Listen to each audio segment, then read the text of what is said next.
Gente, hoje poderia ser um dia muito feliz, né? Porque apesar desse gosto amargo do empate no jogo de ontem, a reestreia do Neymar, ele não ter se machucado, ele ter se desenvolvido bem, falta muita coisa ainda, mas a gente acredita que ele vai retomando durante o tempo. O time do Santos, independentemente de conseguir o jogador A, B, C ou D que esteja negociando, os jogadores que já fecharam, incorporando-se ao elenco, vai melhorar a qualidade técnica desse time, que vai se encaixar, vai se entrosar, pelo menos do ponto de vista ofensivo, do ponto de vista defensivo. Eu tenho muitas preocupações, porque são coisas até agora que não estão conseguindo ser corrigidas pelo trabalho da comissão técnica, principalmente essa questão da bola aérea. São 7 gols tomados em 7 jogos. Os 7 jogos até aqui, todos o Santos tomou gol. Foram 11 gols sofridos em 7 jogos. É um número altíssimo.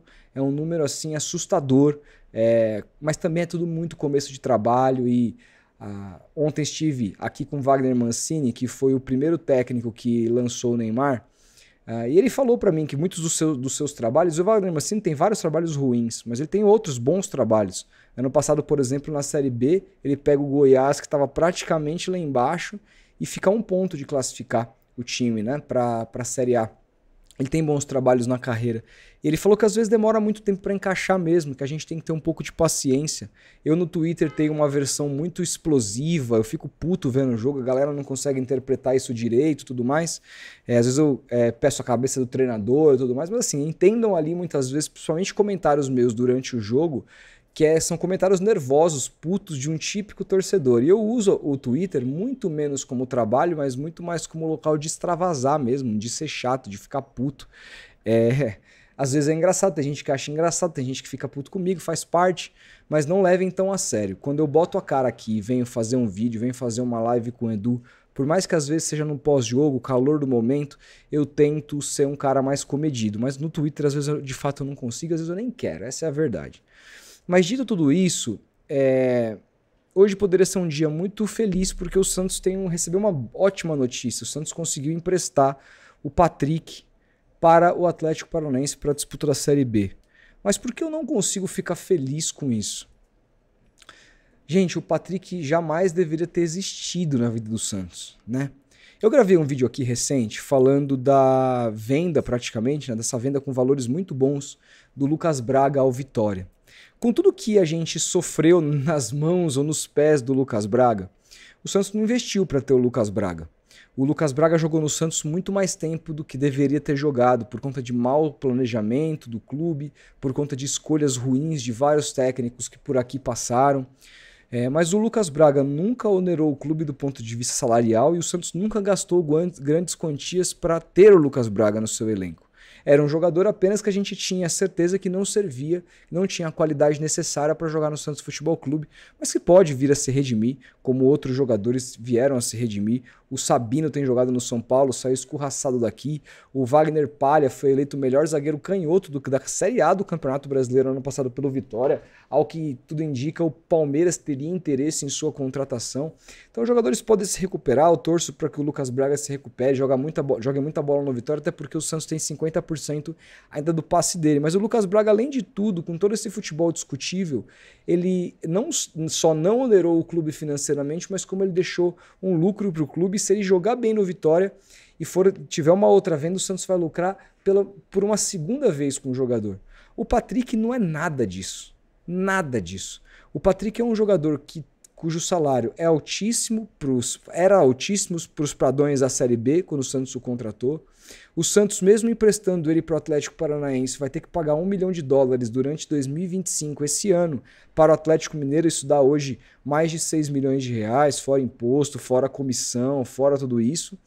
E eu tenho absoluta, assim, eu não posso dizer porque eu não tenho informação, mas eu tenho praticamente a certeza, porque é assim que funciona o mercado. O Patrick está saindo do Santos em baixa para jogar a Série B, que o Atlético Paranaense não vai topar pagar 100% do seu salário de mais de R$600 mil, que vai aumentando progressivamente até o fim do seu contrato, e o contrato é longo.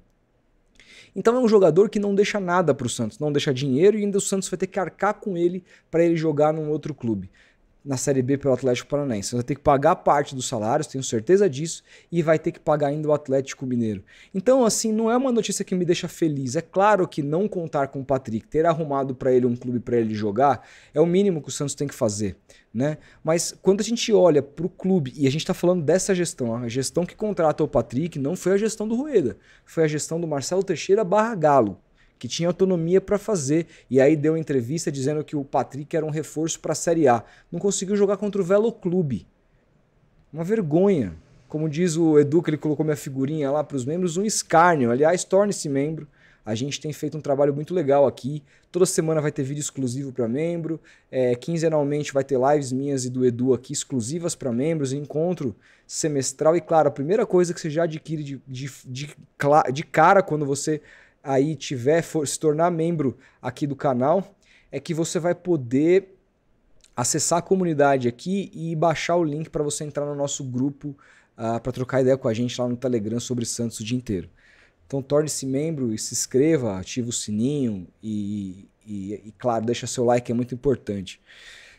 Bom, então assim, eu poderia estar muito feliz, falar, nossa, conseguimos, glória a Deus, emprestamos o Patrick, mas o Patrick não só continuará onerando o Santos esse ano, como nos próximos, porque se ele não for bem, a não ser que ele vá muito bem para o Atlético Paranaense, reencontre seu futebol, mas eu particularmente acho muito difícil. O Patrick foi uma total falta de visão da diretoria do Santos. A primeira coisa que o Gabriel Milito faz quando chega no Atlético Mineiro ano passado é dispensar o Patrick. O Patrick estava completamente fora de forma. Ele chega no Santos gordo para os padrões de um jogador de futebol, tá? E com zero compromisso de mudar essa história. Ele joga partidas horrorosas pelo Santos, apesar de fazer um gol ali, tal, num jogo que eventualmente o Santos até perdeu. E não consegue recuperar sua forma. O treinador, nos treinamentos, vê que ele não tem capacidade suficiente para poder contribuir com a equipe, né? E não coloca, principalmente na Vila Belmiro, nunca colocou o Patrick na Vila Belmiro, uma coisa assim absurda. Então, e aí, chega no ano de 2025, o Patrick aparece de um outro jeito, fisicamente, fino. Ele aparece mais magro. Nitidamente naquela apresentação do Caixinha ali, que vazou imagens, preleção e o caramba, no primeiro dia do Caixinha, na representação do elenco, a gente viu um Patrick mais magro. E de fato ele estava mais magro no jogo contra o Velo Clube. Mas ali nada adiantou, ele mesmo mais magro, mesmo mais competente fisicamente, por assim dizer, foi pior que meninos que jogaram aquela partida. Como, por exemplo, o Bom Tempo, que ascendeu enquanto ele nem voltou mais para o banco de reservas, foi dispensado do time. Então, assim, puta cara, eu sei que o Galo foi embora, eu sei que agora a gente tá num outro momento, o Pedro Martins não tem absolutamente nada a ver com isso, ele tem que lidar com os problemas, mas assim, sabe, olha o que passou pelo Santos, Alexandre Galo, cara, o William Bigode tá lá, você vê o Neymar chegando no vestiário ontem, abraçando o William Bigode, com a paisana lá no vestiário do Santos, ganhando dinheiro, tendo seu contrato renovado por mais uma temporada a partir de um gatilho que era completamente tosco. E a gente vê esse tipo de jogador onerando o Santos, sabe? Então, é um planejamento que foi tão mal feito ano passado que o Santos está colhendo os frutos. Mesmo esse ano, mesmo essa questão toda que eu estou falando com relação ao treinador, os problemas defensivos, essa montagem de elenco atrasada, o Santos negociando com A, B, C ou D e tentando montar o elenco no meio do Campeonato Paulista, também se deve a um planejamento torto, que o Santos começa a temporada de 25 com o Galo e demite ele aos 45 do segundo tempo, sabe? Então, assim, o Santos tem uma missão muito difícil ao longo do ano. É claro que o Neymar, quando você tem o Neymar, você corta caminho, você pega um atalho, porque você vai adquirir de outros jogadores a vontade de jogar ao lado dele e tudo mais, né? Mas ainda assim você vai ter que gastar muito para tentar criar aquele ciclo virtuoso de vou ter um time melhor, vou competir melhor nas competições que eu tenho até o fim do ano. Chegando longe nessas competições eu ganho mais dinheiro suficiente, não só para pagar esses jogadores que eu adquiri, mas como para mostrar que eu voltei a ser competitivo e também trazer o interesse de outros jogadores mesmo após sair do Neymar.